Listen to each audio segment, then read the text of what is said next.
Would you please stand as we read God's word today? We're going to be reading out of Psalm 13, and that can be found on your sermon guide, and there's also a Bible underneath of your seat. So David says, "O Lord, how long will you forget me? Forever? How long will you look the other way? How long must I struggle with anguish in my soul, with sorrow in my heart every day? How long will my enemy have the upper hand? Turn and answer me, O Lord my God. Restore the sparkle to my eyes, or I will die.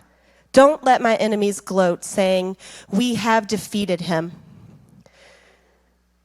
Don't let them rejoice at my downfall. But I trust in your unfailing love. I will rejoice because you have rescued me. I will sing to the Lord because he is good to me." You may be seated. Thank you, Amber. We are doing something these next 4 weeks very intentional. I want you to know that we are headed into the holiday season, very aware. But this year, just as your pastor, just really felt like we need to do something a little bit differently. And we're going to take the next 4 weeks to talk about the topic of grief. We're actually talking about the topic of lament. We'll get into that in just a second. But the topic of grief. And I want to tell you a little bit about why, kind of my heart about why we're doing this. Because I think that as Christians, we're not really good at it. because we have accidentally or unintentionally adopted this kind of like terrible, overly Christian positivity that feels like, everything happens for a reason. God's got it. Don't worry about it. Put your head down, muscle through, get over it. Everything's going to be okay, which is terrible advice. And so as Christians, I don't feel like we do great at it. And the reason this is important is because I don't think that we realize as a society, as a culture, as a church family, how much we have lost over the last 20 months. I think the reason that the world we're living in right now is so angry is because we're afraid to be sad. And fear usually is easier than sadness. And so wanted to take some time as a church heading into the holidays and the end of the year, because I know the holidays are festive and celebratory and all those things, but it's also the time of year when you're most reminded of your losses. You're most reminded of family conflict and the pains of your life. And so you've got that, you've got the holidays, you've got the end of the year, which doesn't necessarily symbolize the end of anything we're going through as a culture or society or a world, but there hopefully is some closure by the end of the year. And then you've got COVID, quarantine, politics, riots, everything going on, and we've just lost a lot. We've lost a lot. Even if you don't feel like you have. Even if you wouldn't know how to describe it, you have. I just started making a list of my own life and the lives and the stories of the people that I know, that I've talked to, of things that we've lost over the last 20 months. It's not just losing someone you love to death. There's all kinds of things that we lose. For example, over the last 20 months, so many of us, we've lost our routine. And at first it was kind of cool, and then it's not cool anymore, and it's awful. And but we lost our routine, which sounds like not a big deal until you lose it, right? We've lost time.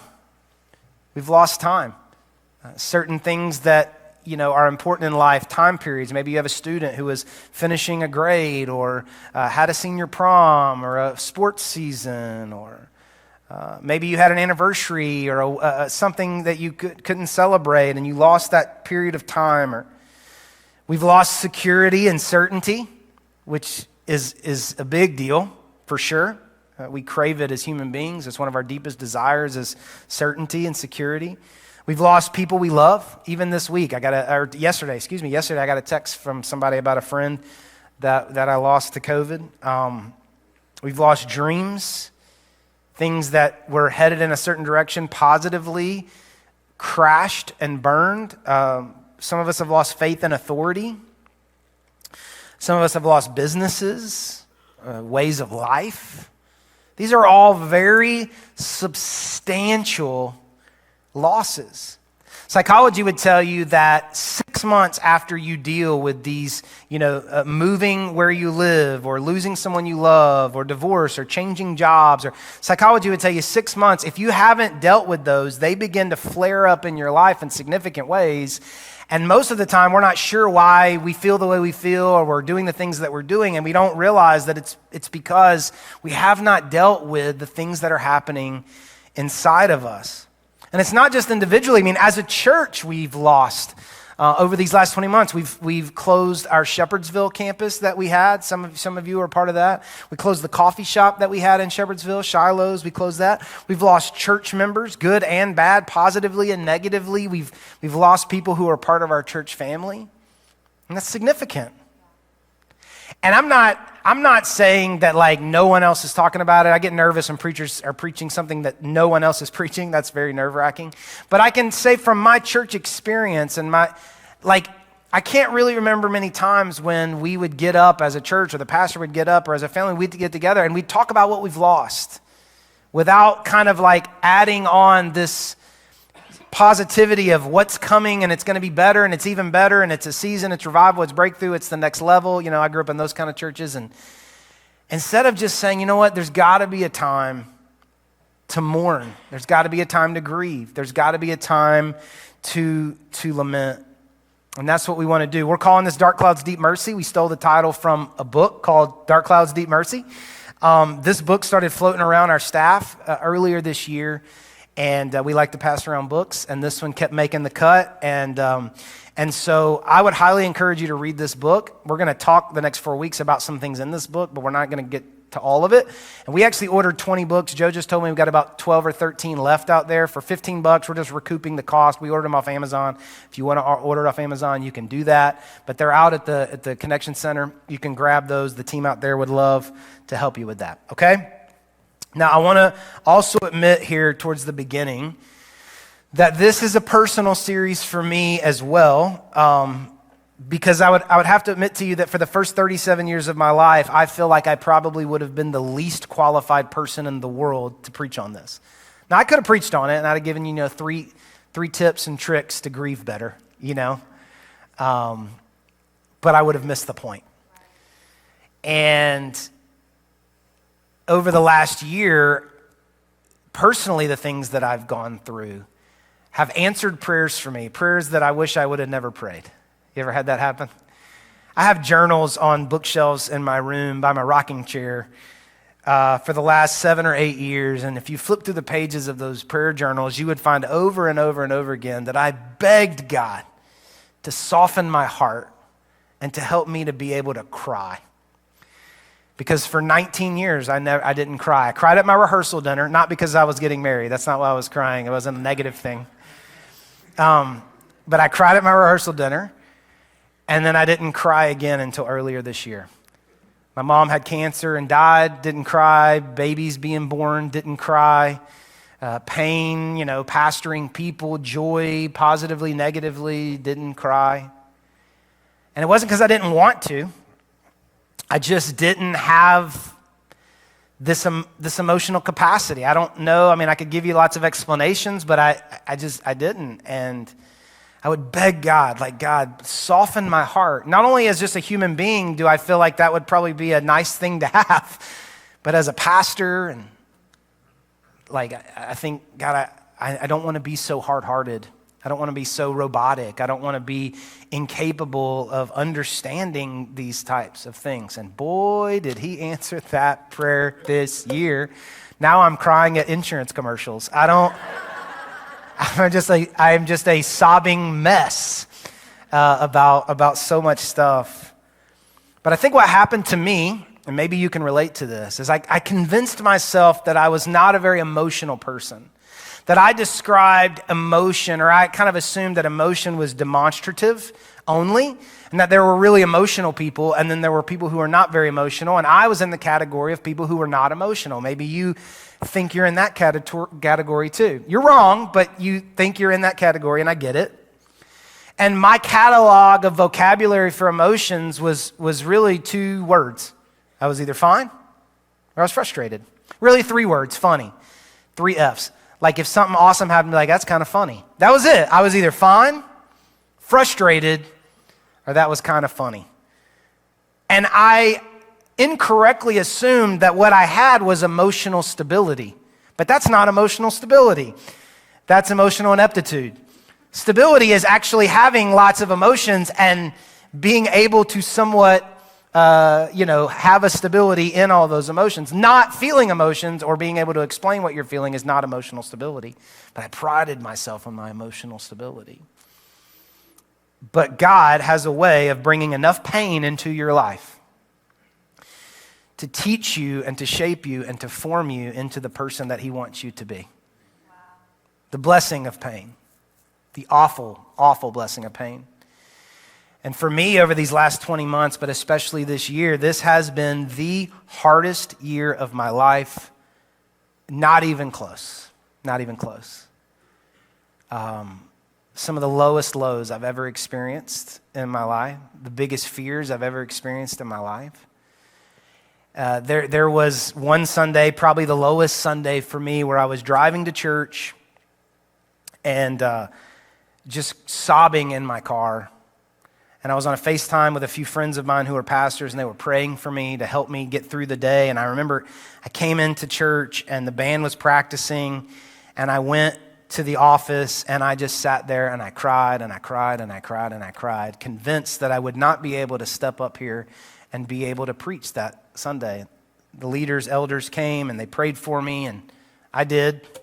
I walked up here and I had a big smile on my face and I was like, I'm so glad you guys are here. I'm so excited to be here. Open your Bibles. And I preached and nobody really knew because I learned at a really early age in church how to do that. That you're doing really good. And I think even for me, just as your pastor, I think there have been ways that I have been unable to pastor you over the last 13 years because of not knowing a vocabulary or having a grasp about what is happening. And my challenge this year for me personally has been the realization that, I want to be more like Jesus. I want to be more like Jesus. As a Christian, we want to be more like Jesus. And Jesus is God as a human, which means if I want to be more like Jesus, I have to become more human, not less. And I think sometimes we kind of define spiritual maturity and spiritual depth as being less human. But becoming like Jesus means being more in touch with our humanity. It means the good and the bad of understanding our flaws and our weaknesses and feeling the things that we feel. And so those have been some of my personal experiences. Our staff and our elders have stories that are their stories to tell that I will not tell you their stories, but we're all looking around at each other going, God, what are you doing? Why are you breaking us the way that you are? And what is it that you're trying to teach us? And we feel like we're learning some of that. But my hope and my desire would be that as a church, as we have matured and continue to mature, as a church, that this would be a place where we would feel comfortable and safe talking about what we feel and how we feel it and not feeling this rush to resolve it or not feeling like we have to get over it or not putting some kind of hyper positive spirituality spin on what it is that we're going through. But that we would be able to just, don't be Job's friends, that we would be able to just sit and walk with people as we are going through what we're going through. And so what we're going to try to do the next 4 weeks is try to explain some of that and give permission and a vocabulary to feel that. That's what we're going for. That's our goal, is to create a place at Hope City Church where we can give you permission and a vocabulary to try to articulate what it is that you are experiencing and feeling. And so today, to get us started, I want to just answer 2 questions. That's what we're doing today. We're answering 2 questions. The first question that we're going to answer is, how do you feel? Which is an annoying question, is it not? There are a few people, I guess, who like to get asked that question, but I want to just crawl under a table or punch somebody when I get asked that question. How do you feel? We're going to answer that. And then the second question we're going to answer is, what do we do about it? How do you feel? And what do you do about it? So let's look at the first question. How do you feel? What would you say if I asked you that question? How do you feel? Actually, a better question to ask is, what do you feel? Because how do you feel is like fine. What do you feel requires a word. It requires a vocabulary. But how would you answer that if I were to ask you today? How do you feel? Maybe like a lot of you, you would answer like me, fine, frustrated, or funny, you know? How do you feel? As a human being, you experience 7 primary emotions every day of your life, whether you know you're experiencing them or not. I want to show you this. This is something I've been learning. So I'll just teach you what I've been learning today. But you experience 7 primary emotions. They're going to throw this slide up for you. And of those 7 emotions, there are 4 that are negative, there are 2 that are positive, and there's 1 that's neutral, which is probably why it's easier to be in a bad mood than a good mood, right? You got twice as many negative emotions happening. But you got 4 negative, 2 positive, and 1 neutral. Your negative emotions that you experience, every human being in the room, over a 24-hour period, some more than others, your negative emotions that you experience are fear, anger, sadness, and disgust. If you've ever seen the movie Inside Out, that is brilliant. It's brilliant. Fear, anger, sadness, and disgust. Your positive emotions are joy and excitement. And then your neutral emotion is surprise, because you could be surprised positively or negatively. Your spouse says, I'm pregnant, and you're either positively surprised or negatively surprised, right? And you could get fired from your job, and that could make you positively surprised or negatively surprised, or whatever it is. So that one could be neutral. That could go either way. And the reason I'm showing this is I want you to begin to put together a vocabulary. And it's not that you've never heard these words before, but if I were to say to you, are you afraid? You would say, well, I'm not afraid. I'm a little anxious, but I wouldn't say I'm afraid. Or if I say, are you angry? You say, well, I'm not angry. I'm a little upset, but I'm not angry. If I was to say, are you sad? You would say, no, I'm not sad. Don't get carried away. I'm not sad. I'm not helpless here. I'm not sad. I'm just a little emotional about it. But really, you are sad. You are afraid, and you are angry. This is what it's called. But you have to give yourself permission to call it that, and you have to be in a place where you don't feel silly or foolish for actually being able to say those things. I'm afraid, I'm sad, I'm angry, or I'm disgusted.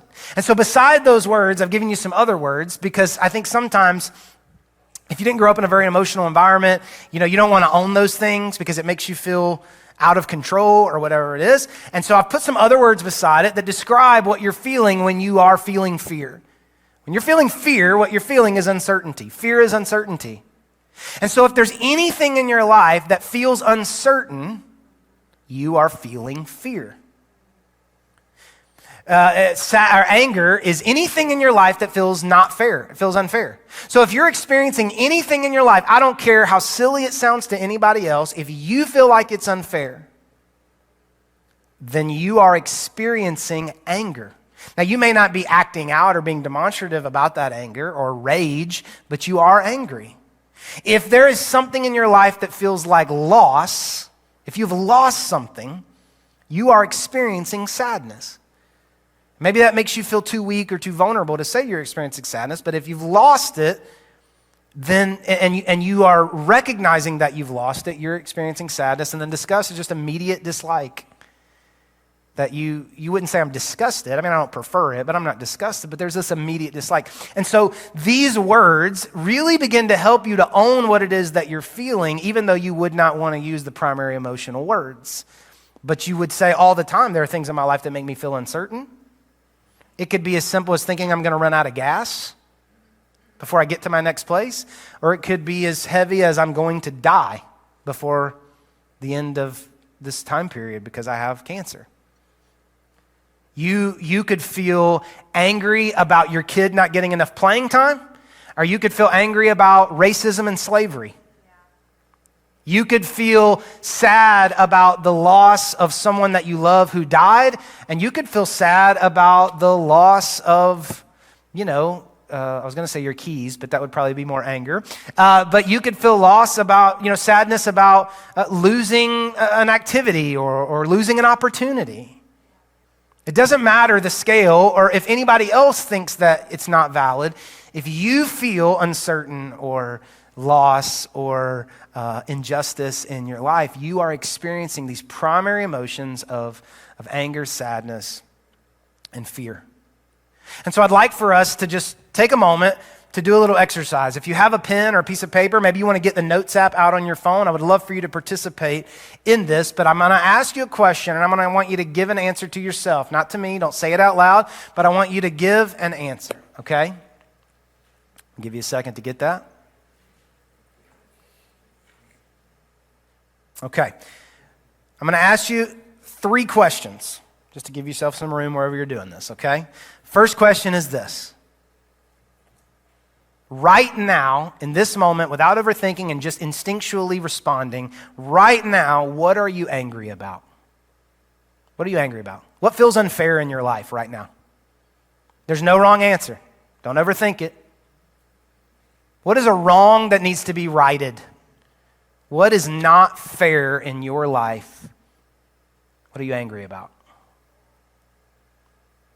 You can have more than one answer. Okay, you ready? I'm going to ask you one more question about this. What is one more thing that you're angry about? What's one more thing? Not the thing you put down or the things you put down, but just what's one more thing that you feel like, it's not fair? Okay, second question. What are you sad about? Don't overthink it, just instinctually. What in your life do you feel like you've lost? What have you lost? What are you sad about?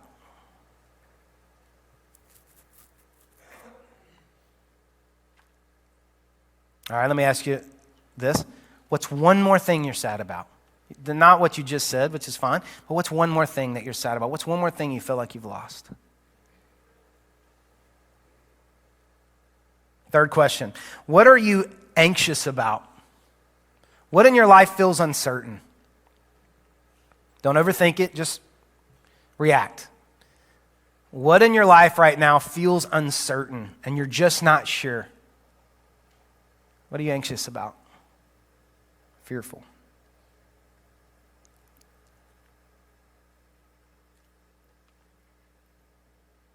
All right, what's one more thing you're anxious about?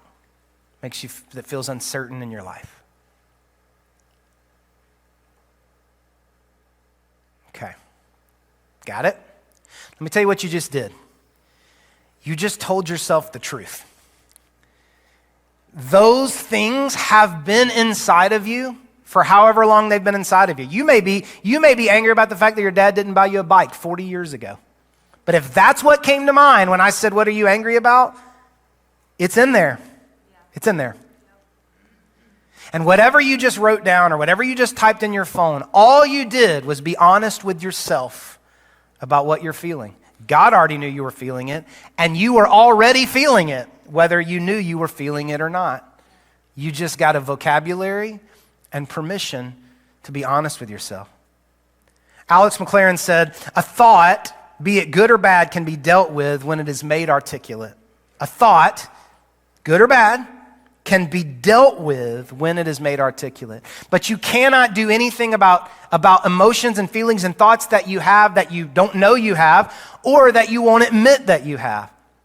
And so as you look at your list and the things that you wrote down, if you would say, well, I feel stupid for that. Well, that's just shame. That's a secondary emotion. We'll talk about that later. But that is now something that you're owning and saying and admitting. And you can deal with it now because now you've said it. Now it's out there. But until you admit that these are things that you're experiencing and you're feeling, you can't really do anything about it.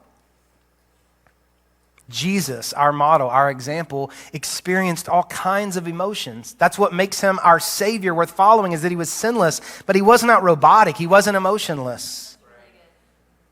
And so the more we become like Jesus, the more we become in touch with how we're feeling and what we're thinking.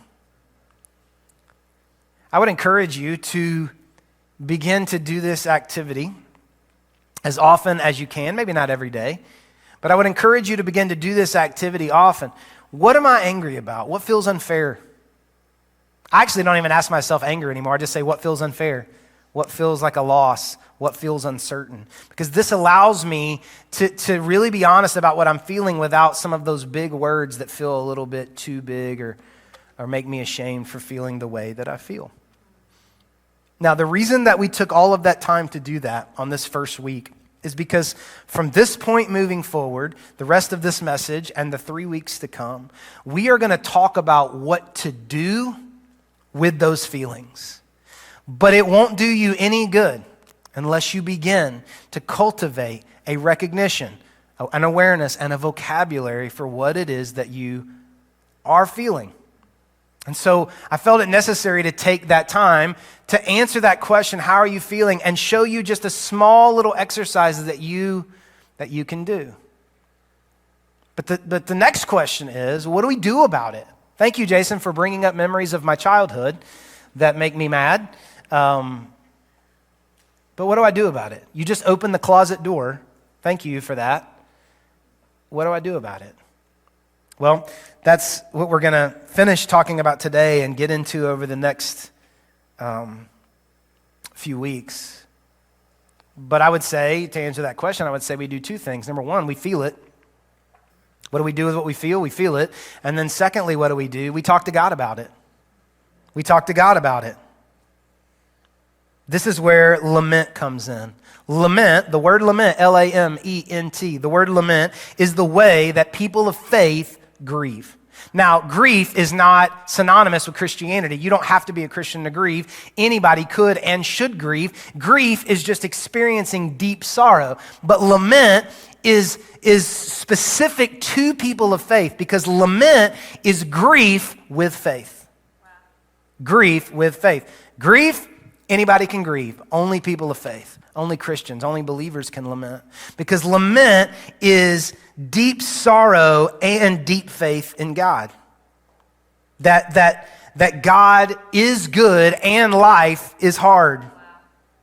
That as Christians, we are certain of the future, that Christ will return and there will be no more tears and we'll be with Jesus and the kingdom of God will be established and all wrongs will be made right. We believe that, while at the same time knowing that the present is hurting. Life is painful, God is faithful. Both things are true at the same time. And I know we live in a world now that makes it feel like you can't have two opposing thoughts in your head. But life is painful and God is faithful. Both things are true. And so for people of faith, lament is a prayer in pain that leads to trust. A prayer in pain that leads to trust. And again, I'm not describing some kind of denial or ultra positive silver lining or trying to find the bright side. I'm talking about real, honest struggle. And the Bible gives us permission to wrestle with our negative emotions without having to rush to resolve them. Even if other people haven't made you feel that way, hear me, the Bible gives you permission to wrestle with your negative emotions without having to rush to resolve them. There's a book in the Bible called Lamentations. I don't know if you know that or not. Lamentations, it's about lament. 2/3 of the psalm, over 60 psalms are about lament. They are lament psalms, angry, sad, confused about the troubles or the pain of life. If you are a believer, if you are a Christian, if you are following Jesus, you have more than grief. You have grief and faith. Grief and faith. And that is lament. Now, lament is not something that is subjective. It's very objective. There is a specific way that you lament. The Bible teaches us that. We actually read it in Psalm 13 today, and I'll show you that again. But the Bible gives a very specific definition and model for what lament is. Lament is not airing out your grievances online. It's not talking to your high school best friend. It's not journaling. I mean, it could be journaling, I guess, but it's not just getting out whatever it is that you're feeling. That lament is a very specific thing that the Bible teaches us how to do, which, by the way, heads up, 4 weeks or at the end of this series, we're actually going to write a lament. I'm going to encourage you and help you, give you the tools to write your own lament. I think it's going to be incredibly powerful that we'll do that together. But a lament has a very specific structure. And I want to give that structure to you, and we see it in Psalm 13. Part 1 of a lament is an address to God, talking to God. Part 2 of a lament is a complaint. We're going to talk about that next week. How do you complain to God? Did you know you could complain to God? You can. Part 3 of lament is making a request to God. And then part 4 is an expression of trust and praise. We could say it like this. Lament is turn to God, complain to God, ask God, trust God. Turn to God, complain to God, ask God, trust God. This is lament. And we see this in Psalm 13. We read it just a second ago, but look at how it starts. Part 1, the first 2 words of Psalm 13. Oh, Becky. No, that's not what it says. I don't know why I picked Becky. It sounds like somebody you'd vent to. You know what I mean? Oh, Lord. Oh, Lord. He is directing everything he's about to say to God. To God. Because this is what we do as people of faith. We feel deeply, but we talk to God about it. And so he says, oh, Lord, part 1. Now he moves to part 2. How long will you forget me? Forever? How long will you look the other way? How long must I sit and struggle with anguish in my soul, with sorrow in my heart every day? How long will my enemy have the upper hand? He is just complaining to God. Now, is it true that his enemy has the upper hand? Is it true that God has forgotten him? No, it's probably not. Well, God hasn't forgotten him. I doubt his enemy has the upper hand. Other parts in the psalm, David will say, everyone is against me. Is that true? No. But does it feel true? Absolutely. We're talking about what we feel. And so he turns to the Lord, oh Lord, and then he complains to God. How long, God? How much longer, God? What are you doing, God? This is ridiculous, God. Like complaining. Part 3, verse 3. Now he's going to ask.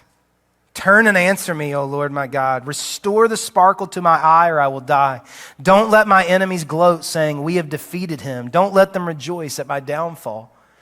He's asking God for something very specific based on what he's feeling. And then part 4, he trusts, verse 5, but I've complained, I've asked, but I trust in your unfailing love. I will rejoice because you have rescued me. I will sing to the Lord because he is good to me.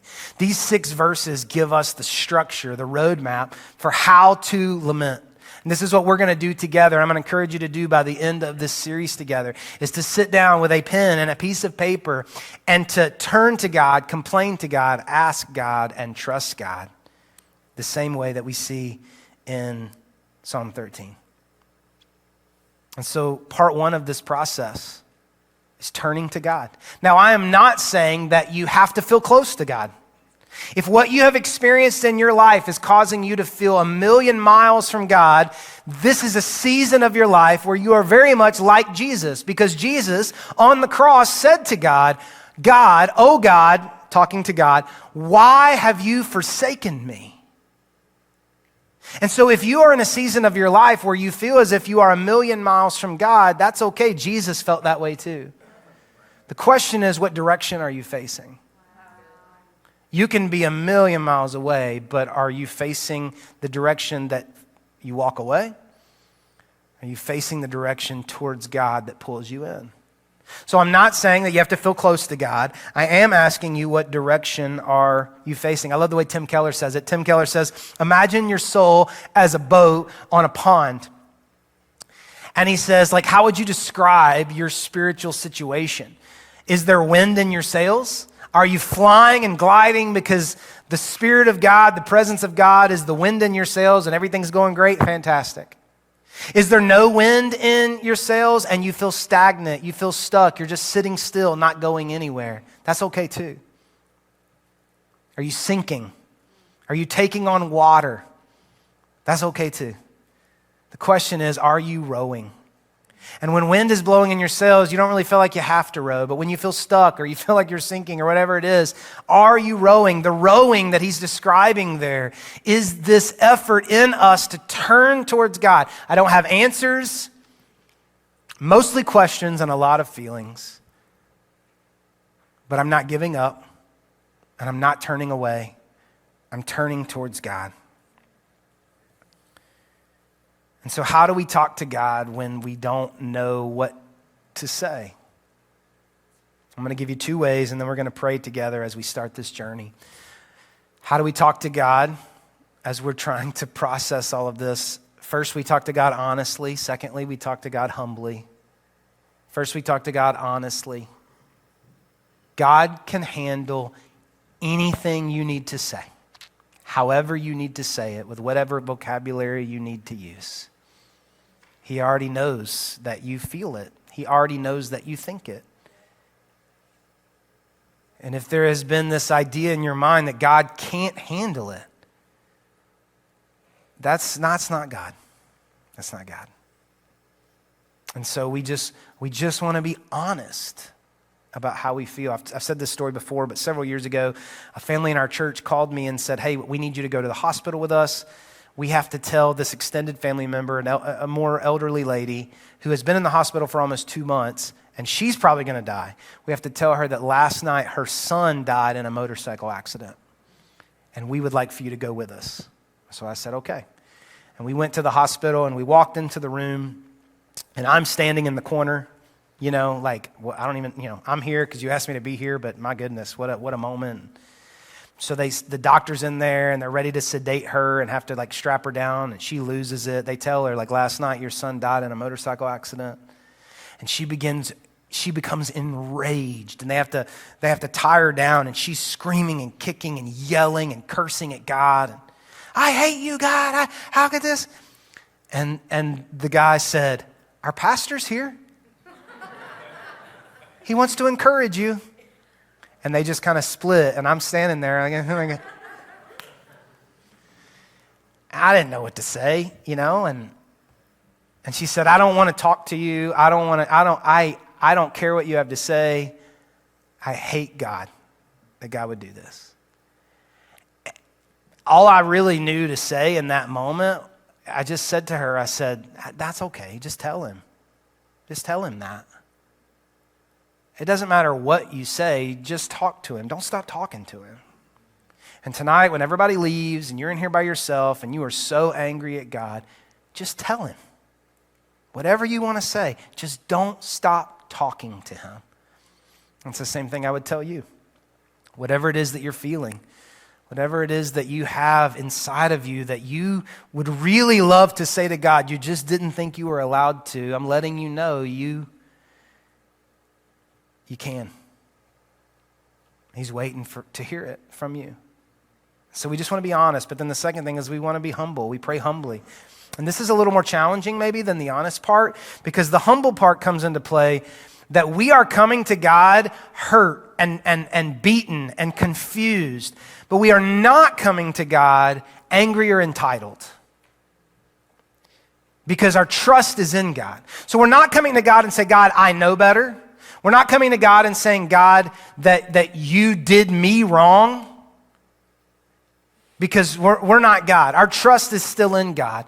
We may be squeezing onto it tightly because we're afraid of losing it, but our trust is in God. And so we don't come to God angry or entitled, because there's nothing you can do with that. There's no end at the end of anger and entitlement but bitterness and lack of faith. Anger and entitlement will never lead you to faith. It will only lead you to bitterness. And so the humble part is not taking away from the honesty. Maybe the honest prayer is, God, I don't want to be angry with you. God, help me to not feel like you owe me, right? But this is not anger and entitlement. This is humility that says, I don't understand why. I don't know what you're doing. I am hurting. I feel far from you. But I trust that you know better than I know. And so I'm going to ride it out, trusting you. This is the difference between grief and lament. Grief says, there's no end to this. Lament says, I know the end to this. And it is good, and you are faithful. And I'm going to wait it out. I'm going to wait it out. And so that's it for today. There's no real bow to tie on that, and no real steps. I am going to give you one challenge. But I just want you to know that as we start this series, like the starting point is just talk to God. Talk to God. Turn to God. And just be honest with him. In your car, in your room, at your desk, I don't know, out in the woods, when you're fishing, whatever it is. Just be honest with God. And if you don't know how to do that, which is, I will admit to you, is a very hard thing to do if you've never done that. It feels impermissible. It feels wrong. Here's the challenge that I have for you this week. I'm going to try to give you some different challenges as we move through this. But the challenge that I have for you this week is I want you to look to the Psalms and help you find language that best describes how you feel. Because so often we don't really know how to describe. We don't have a vocabulary for it. But the Psalms do. They have a language. They have a vocabulary. And so one of the best ways you can begin this journey of being honest with God is to find places in the Bible where people were honest with God and read it and say, that's what I feel like. I don't know that I would have said it that way, but now that I read it that way, that's how I would say it. This is how I would say it. One of my struggles is I'm so analytical that I struggle with kind of the romantic poetic thing. And so I need someone to help me kind of get into that emotional language. And so just as an example to tell you this, not in any way to lift me up, but just to give you an example of this, because I feel like I'm about 6 months ahead of you on this journey. And so I'm just going to try to kind of guide you. I've got the machete going through the jungle. So we're just kind of getting there. But for me, almost every morning, I read Psalm 16, Psalm 25, and Psalm 51. And the reason I read those Psalms is because the author of those did a better job than I could do describing how I feel. And I don't have time to read it all to you. But Psalm 16 is actually kind of positive, which it's okay to be positive too, by the way. But he just starts off in Psalm 16. David says, "Keep me safe, O God." Because for me, over this last year, there has been so much in my life that feels uncertain. I've been so afraid of so many things. And so when I read that, "Keep me safe, O God, I come to you for refuge." I probably would never use the word refuge because that's not normally in my vocabulary. But man, when I read that and I thought about a refuge, there was something in my soul that resonated with that. And I was like, I'm taking that. That's mine. I'm claiming that one. I said to the Lord, "You're my master. Every good thing I have comes from you. The godly people in the land are my true heroes." That's one of my favorites because I'm just thinking about I don't want my heroes to be a different definition of success. I want my heroes to be the godly. But I would never say that. Like, I didn't have the vocabulary. But man, I've owned that. That's mine now. I claim that. God, the godly people in the land are my heroes. What a beautiful way to say it. You could keep reading through Psalm 16. Psalm 25 has resonated with me so deeply. "Oh Lord, I give my life to you. I trust in you. Do not let me be disgraced." I would have never used the word disgraced, but I'm beginning to figure out through this journey, I'm terrified of being disgraced. Yeah. Respect is so important to me. I don't want to be disgraced. But I wouldn't have known how to say to God, "God, I'm afraid of being disgraced." But man, when I read it in Psalm 25, I was like, yes, that's it right there. Man, thank you, David, for articulating that because I didn't know what to say. But then when I read, "I trust in you, my God, do not let me be disgraced," there was something in my soul that said, that's what I mean, God. I put my trust in you. Don't let me be disgraced. Don't let my enemies rejoice in my defeat. Now, I don't have real enemies, but he's writing poetry here. I don't got people who are trying to kill me. I got people who don't like me, but I don't have enemies. You don't either, really. And so, yeah, like, God, I'm praying about my enemies here, but really I'm just saying I feel like people are against me, and so God, I'm bringing that to you. Psalm 51, verse 8 has been, if I had tattoos, I would have one of this one. But Psalm 58, David says, "Oh, give me back my joy again. You have broken me, now let me rejoice." Man, that's mine. I'm claiming that one. because I would have never known to say to God, God, I feel broken and I want to rejoice. But can I be honest with you? I feel broken. And man, I want to rejoice again. And I don't know about you, but I would be willing to bet that there are a lot of people in this room that you struggle to think about the last time you truly rejoiced. It's been a really long time. Life has sucked. And it has been such a long time where you can remember the last time you didn't feel broken and the last time you felt like you genuinely rejoiced. And so I don't know that I would have ever known how to say that to God, but I read it. And when I read it, something in my soul said, that right there. So I have begun to just recite that over and over again throughout my day and in my morning. Oh God, give me my joy again. You've broken me, now let me rejoice. Oh God, give me my joy again. You've broken me, now let me rejoice. You've broken me, now let me rejoice. God, I want to rejoice again. And this is a language that the Christians have been using for thousands of years. And I didn't know that language, but I know it now, and I'm learning this language, like learning a second language. I'm learning the language of my ancestors for thousands of years who have been telling God the truth about how they feel and asking him to step into the situation and continuing to trust him through the darkest moments of their life. And so that's my challenge to you. Just talk to God. Be honest with God. And if you don't know what to say, open the scriptures, open the Psalms, and just read until you find the words that feel like what you would say if you would have thought of it first. We're going to pray a congregational prayer together, and then the team's going to come and sing a bunch of songs that I asked them to sing, just about trusting in God and being faithful. And I got Andrea out of retirement to sing for us. She's like the Rolling Stones. Like every couple years, there's another tour. That's all right. We'll take it. That's the only way you're like the Rolling Stones. So I want to pray a congregational prayer together. I told you I didn't know how long we'd do this after James, but I felt like this would be a good series to continue because maybe this prayer helps you have a vocabulary. Maybe this prayer helps you to kind of have some words that you could add to your toolbox of talking honestly to God. So I'm going to pray this, and you can join me at the end where it's in bold. Oh God, I bring to you now the broken pieces of my expectation, the patches of hopes worn thin, the shards of some shattered image of life as I once thought it would be. There's so much lost in this world, so much that aches and groans and shivers for redemption. So much that seems desecrated and unhinged.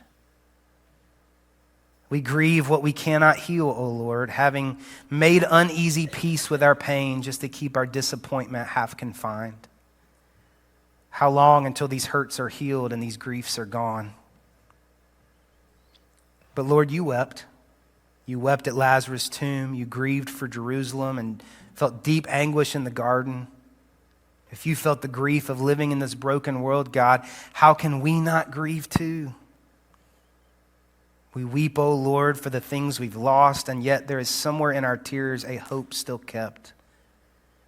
We feel it in this darkness like a tiny flame.